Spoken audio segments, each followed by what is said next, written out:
Presents खबरें superfast.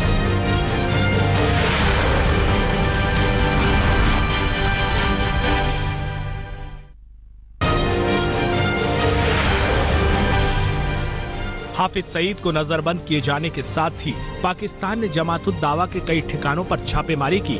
ये दावा हाफिज के आतंकवादी संगठन JUD ने किया है। दावों के मुताबिक सुरक्षा बलों ने उनके कई एम्बुलेंस जब्त किए हैं। कई कार्यकर्ताओं को भी गिरफ्तार। पुलिस ने कई दफ्तर भी सील कर दिए। जमातुद दावा से जुड़ी संस्थाओं के खिलाफ कार्रवाई की बात भी आतंकवादी संगठन ने मानी है। दूसरी ओर हाफिज सईद की नजरबंदी के तुरंत बाद बड़ी संख्या में सुरक्षा बलों की तैनाती जमातुद दावा के मुख्यालय के बाहर दिखी। सूत्रों के मुताबिक पाकिस्तान अब जमातुद दावा पर बैन लगाने की तैयारी में भी है। अमेरिका की ट्रंप सरकार के कड़े रुख के बाद पाकिस्तान सरकार ने हाफिज सईद को नजरबंद करने का ये फैसला किया है। खबरों के मुताबिक 11 जनवरी को अमेरिका में पाक उच्चायुक्त जिलानी से मुलाकात की थी और कहा था कि पाकिस्तान या तो जमातुद दावा पर कार्रवाई करे या फिर पाबंदी का सामना करे। उसी मुलाकात के बाद जिलानी ने अपने विदेश विभाग को एक रिपोर्ट भेजी थी। 31 जनवरी तक पाकिस्तान को इस मुद्दे पर फैसला करना था। तय मियाद से एक दिन पहले ही लाहौर से हाफिज की नजरबंदी की खबर आई।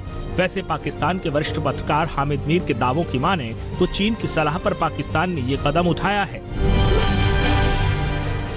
नजरबंद किए जाने के बाद भी आतंकवादी हाफिज सईद ने भारत के खिलाफ जहर उगला। एक बार फिर उसने हिंदुस्तान के खिलाफ कई आरोप लगाए। साथ ही खुद को शांति का दूत बताते हुए इस आतंकवादी ने नजरबंदी को भारत और अमेरिका के दबाव की वजह से लिया गया फैसला बताया। हाफिज के आतंकवादी संगठन ने भी पाकिस्तान की कार्रवाई की बात मानी है।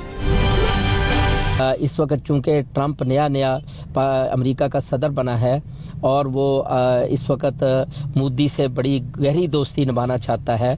उनके मुश्तरका मफादात हैं। हालांकि अमेरिका के साथ हमारा मसला नहीं, मसला इंडिया के साथ है, मसला कश्मीर का है।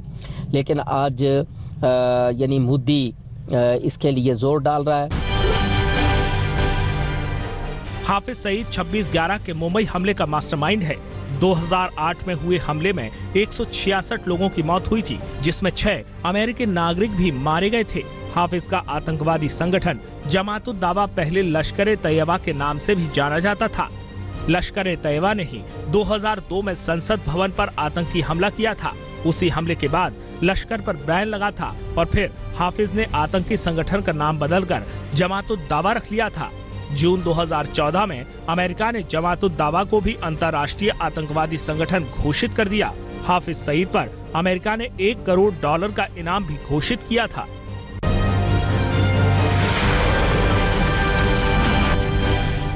विपक्ष नोटबंदी के मुद्दे पर मोदी सरकार को घेरने की तैयारी में है।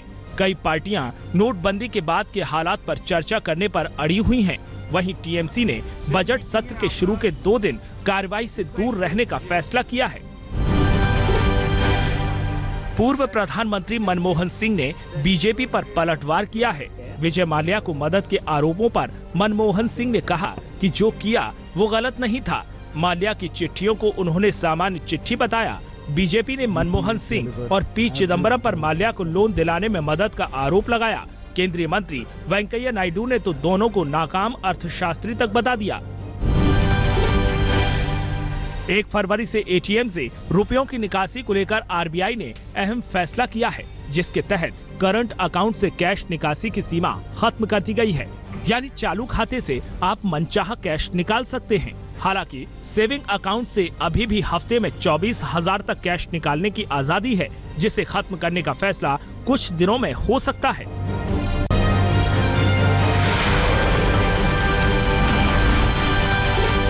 यूपी में कांग्रेस से समाजवादी पार्टी के गठबंधन को लेकर मुलायम सिंह यादव नाराज हैं।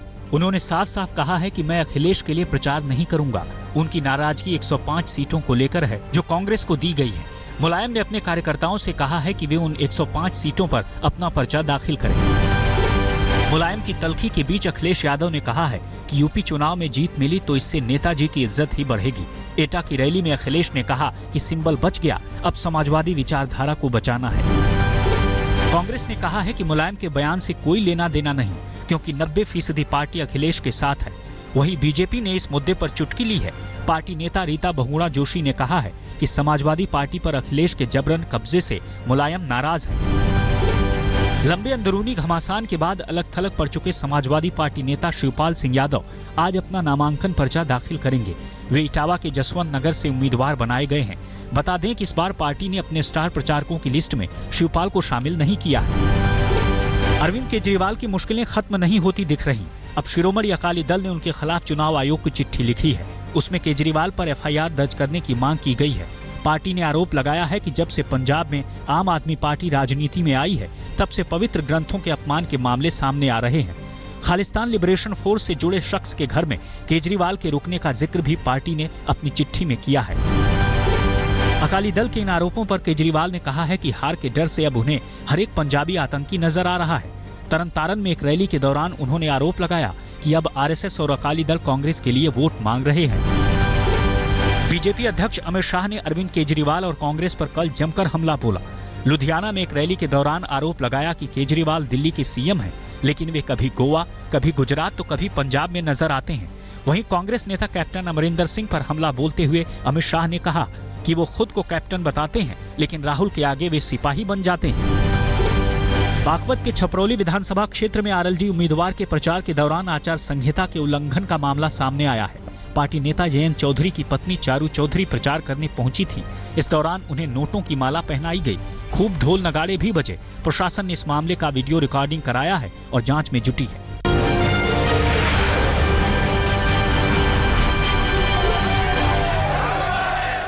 जाट आरक्षण को लेकर रोहतक में जारी धरने का आज तीसरा दिन है। सोमवार को जाट प्रतिनिधियों ने नेताओं को चिट्ठी लिखकर समर्थन मांगा। इन्होंने पूर्व मुख्यमंत्री भूपेंद्र सिंह हुड्डा, अभय सिंह चौटाला, केंद्रीय मंत्री वीरेंद्र सिंह समेत 9 जाट नेताओं को चिट्ठी लिखकर मांग की है कि इस मुद्दे को संसद और विधानसभा में उठाएं। केंद्रीय मंत्री वीरेंद्र सिंह ने मांग को जायज बताया है। जम्मू कश्मीर के माछिल सेक्टर में बर्फ के नीचे दबकर गंभीर रूप से जख्मी 5 और जवानों की कल मौत हो गई। 28 जनवरी को बर्फीले तूफान की चपेट में आकर अब तक 20 जवानों की जान जा चुकी है। आज श्रीनगर में सभी 5 जवानों को श्रद्धांजलि दी जाएगी। उसके बाद वायुसेना के विमान से सभी शवों को दिल्ली भेजा जाएगा, जहां से जवानों के शव उनके शहर भेजे जाएंगे। शीना बोरा मर्डर केस को कई अमीर और प्रभावी लोगों ने 3 साल तक दबाने की कोशिश की। ये खुलासा किया है आज रिटायर हो रहे मशहूर आईपीएस अधिकारी राकेश मारिया ने। वैसे मारिया ने जांच को प्रभावित करने वाले किसी भी वीआईपी का नाम नहीं बताया है। दिल्ली के नए पुलिस कमिश्नर अमूल्य पटनायक होंगे। सरकार ने उनके नाम पर मुहर लगा दी है। पटनायक फिलहाल स्पेशल कमिश्नर एडमिनिस्ट्रेशन के पद पर तैनात थे। वे आलोक वर्मा की जगह लेंगे, जिन्हें हाल ही में सीबीआई निदेशक बनाया गया है। पंजाब के 2 शहरों में नोटों की बड़ी खेप पकड़ी गई है। लुधियाना में पुलिस ने चेकिंग के दौरान करीब 75 लाख रुपए जब्त किए। रुपयों को ब्रेड के नीचे गाड़ी में छिपा कर रखा गया था। वहीं दूसरी बरामदगी पठानकोट में हुई। वहां पुलिस ने एक शख्स से 29 लाख रुपए पकड़े। आरोपी पुलिस को रुपयों से जुड़ा कोई भी कागज नहीं दिखा पाए। दोनों मामलों में तफ्तीश जारी है।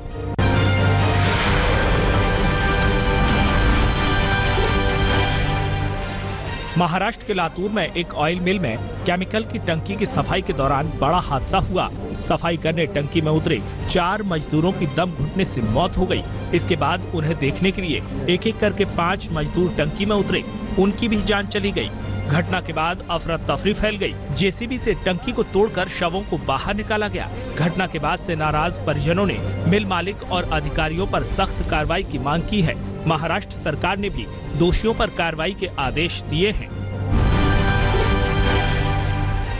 ग्वालियर में बेकाबू ट्रक ने सामने से आ रही वैगनआर कार को टक्कर मार दी। हादसे में कार में सवार पति पत्नी की मौके पर ही मौत हो गई। कार में 2 बच्चे भी थे, लेकिन दोनों की जान बच गई। मृतक अरविंद कुमार मध्य प्रदेश के इटारसी में नौकरी करते थे। हादसे के बाद फरार ट्रक ड्राइवर की तलाश में पुलिस जुट गई है। यूपी के शामली में एक मकान धराशायी हो गया। इसकी चपेट में आने से एक मासूम और एक महिला की मौत हो गई। हादसे में 4 लोग जख्मी हो गए। मौत के बाद परिजनों का रो रो कर बुरा हाल हो गया। झारखंड के खूंटी में किसानों ने बड़े पैमाने पर टमाटर को फेंककर बर्बाद कर दिया। किसान फसल का उचित दाम नहीं मिलने से नाराज हैं। इस इलाके में एक अदद कोल्ड स्टोर भी नहीं है, लिहाजा टमाटर की अच्छी पैदावार के बाद उन्हें कई परेशानियों का सामना करना पड़ रहा है।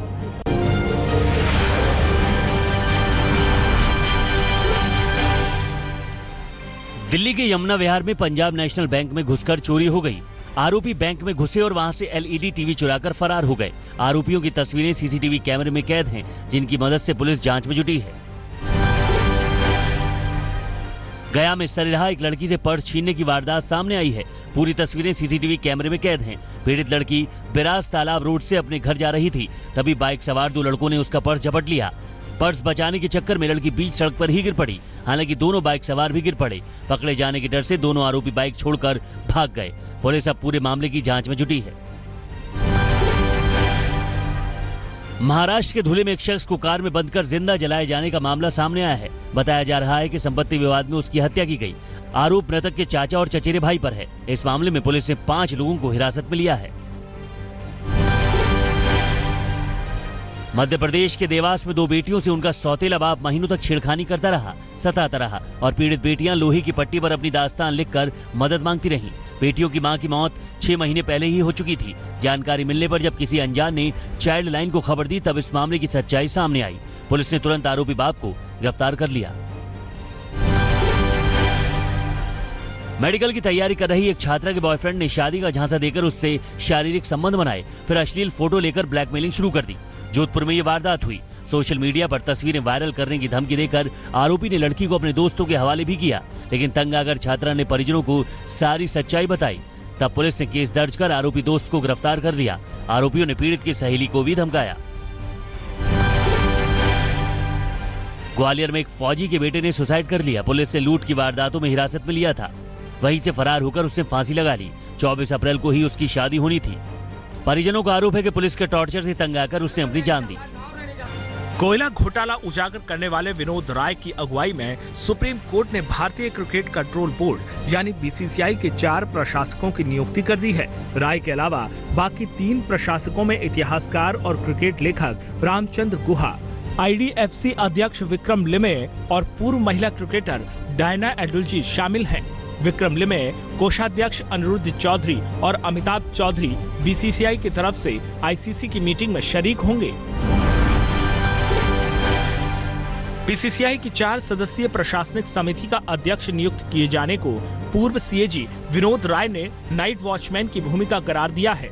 राय ने कहा कि उनका काम सिर्फ ये देखना है कि बोर्ड की चुनी हुई बॉडी बोर्ड के कामकाज को सुचारू ढंग से चलाए। उन्होंने कहा कि कोर्ट ने जो भी दायित्व सौंपा है उसे वो पूरी क्षमता से निभाएंगे।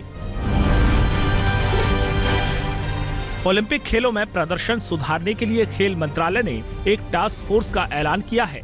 टास्क फोर्स में पूर्व ओलंपियन और कोच पुलेला गोपीचंद, ओलंपिक में स्वर्ण पदक विजेता अभिनव बिंद्रा, पूर्व हॉकी खिलाड़ी Viren Rasquinha, hockey coach S Baldev Singh समेत कई नाम शामिल हैं। ये टास्क फोर्स 2020, 2024 और 2028 ओलंपिक को ध्यान में रखकर बेहतर प्रदर्शन के लिए एक्शन प्लान तैयार करेगी।